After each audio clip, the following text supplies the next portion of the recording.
సింహాచల క్షేత్రంలో జరగనున్న గిరి ప్రదక్షిణకు ఏర్పాట్లు చకచకా జరుగుతున్నాయి.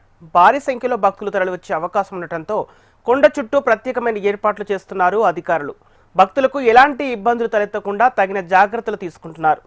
ప్రసాదాల వితరణ, మంచినీరు, పార్కింగ్ స్థలాలు, మొబైల్ టాయిలెట్లను ఏర్పాటు చేశారు. వైద్య శిబిరాలను అందుబాటులో ఉంచారు. ఇక ఇదే అంశంపై మరింత సమాచారం మా ప్రతినిధి అనురాధ అందిస్తారు. ఉత్తరాంధ్ర భక్తుల ఇలవేల్పు దైవం శ్రీ వరహాలక్ష్మీ నరసింహ స్వామి సన్నిధిలో మరి గిరి ప్రదక్షిణకు అన్ని ఏర్పాట్లు కూడా పూర్తి చేస్తున్నారు. భక్తులంతా కూడా స్వామి కొండ చుట్టూ కూడా కొలువైన ఇక్కడి నుంచి స్వామి కొండ చుట్టూ కూడా కాలినడకన గిరి ప్రదక్షిణ చేస్తారు.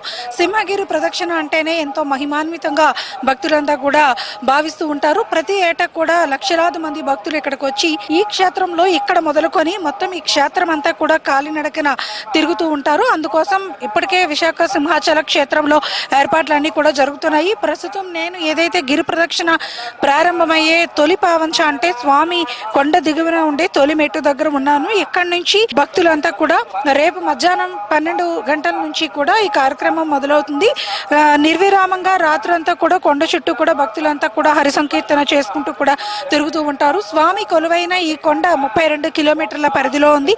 అలాగే స్వామి నామాలు 32గా చెప్పబడుతూ ఉన్నాయి. అలాగే స్వామి స్వరూపాలు కూడా 32గా చెప్పబడుతూ ఉన్నాయి. అందుకని ఈ కొండని చుట్టూ కూడా ఏదైతే ఆషాఢ పౌర్ణమి రోజు కాలినడకన భక్తులు హరి సంకీర్తన చేసుకుంటూ తిరిగితే గనక ఆ ప్రదక్షిణ అనేది భూమండల ప్రదక్షిణ అంత ప్రతిఫలం ఇస్తుంది అని చెప్పి భక్తులంతా కూడా భావిస్తూ ఉంటారు. అందుకనే ప్రతి ఏటా కూడా లక్షలాది మంది భక్తులు ఇక్కడికి తరలి వస్తారు.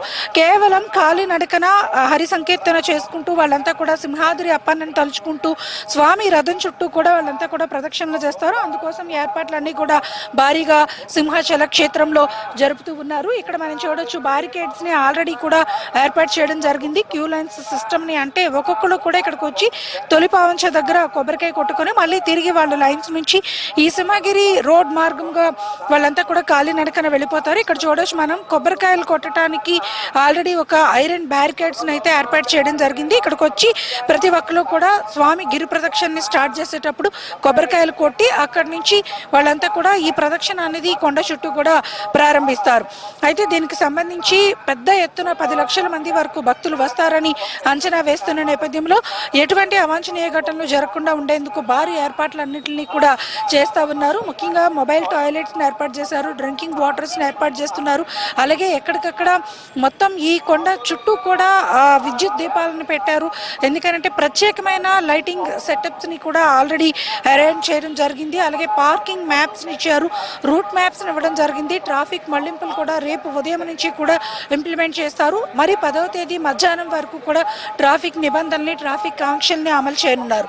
మొత్తం డ్రోన్ కెమెరాస్తో ఈ మొత్తం సింహగిరి చుట్టూ కూడా పర్యవేక్షణ చేసేందుకు కమాండ్ కంట్రోల్ రూమ్స్ కూడా ఏర్పాటు చేస్తూ ఉన్నారు. అత్యంత ప్రతిష్టాత్మకంగా ఈ ఉత్సవాన్ని నిర్వహించేందుకు జిల్లా యంత్రాంగం మొత్తం కూడా ఫోకస్ పెట్టింది. ఎందుకనంటే గతంలో చందనోత్సవంలో జరిగిన ఘటనలు లాంటివి పునరావృతం కాకుండా ఉండేందుకు ప్రభుత్వం ఆదేశాలు ఇచ్చిన నేపథ్యంలో ప్రత్యేక ఏర్పాట్లన్నీ కూడా చేస్తా ఉన్నారు. మొత్తానికి చూసుకుంటే గనక పాద రక్షలతో లేకుండా ప్రజలందరూ కూడా స్వామి కొండ చుట్టూ కూడా తిరిగి ప్రదక్షిణలు చేసే ఈ మహిమాన్వితమైన దివ్యమైన క్షణాల కోసం ఉత్తరాంధ్ర ప్రజలందరూ కూడా ఎదురు చూస్తున్నారు.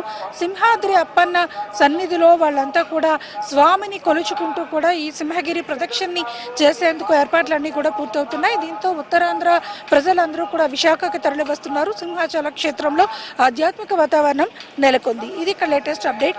వీడియో జర్నలిస్ట్ ధనుష్తో అనురాధ, HM టీవీ, విశాఖపట్నం.